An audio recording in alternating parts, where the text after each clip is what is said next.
ঘূর্ণিঝড় রেমালের প্রভাবে রাজ্যের সবকটি জেলায় ঝড় ও অতি ভারী বৃষ্টি শুরু হয়েছে। এ সময় রাজ্যে ঝোড়ো হাওয়ার গতিবেগ হতে পারে ঘন্টায় 50 থেকে 60 কিলোমিটার। ঘূর্ণিঝড় রেমাল মোকাবিলার জন্য রাজ্য প্রশাসন সব ধরনের সতর্কতামূলক ব্যবস্থা গ্রহণ করেছে। রেমাল মোকাবিলার প্রশাসনিক স্তরে প্রস্তুতি নেওয়া হয়েছে। এই ব্যাপারে মুখ্যমন্ত্রী অধ্যাপক ডক্টর মানিক সাহা জানিয়েছেন, রাজ্য প্রশাসন সব ধরনের পরিস্থিতি মোকাবেলার জন্য প্রস্তুত রয়েছে। এর জন্য সংশ্লিষ্ট দপ্তরগুলির আধিকারিকদের প্রয়োজনীয় নির্দেশ দেওয়া হয়েছে।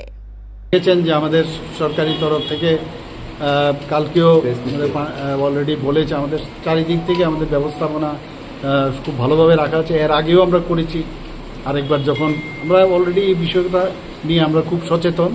এবং আমার কাছে যা খবর আছে, আমি যে শুনলাম যে অনেকটা রিডিউস, দ্য ইন্টেন্সিটিটা অনেকটা রিডিউস হয়ে আসছে। তো সবার জন্য মঙ্গল এই খবরটা শোনার পর আমরা তৈরি আছি। আদারওয়াইজ তো যা সবার সব ডিপার্টমেন্ট ওয়াইজ সবাইকে বলা হয়েছে রেডি থাকার।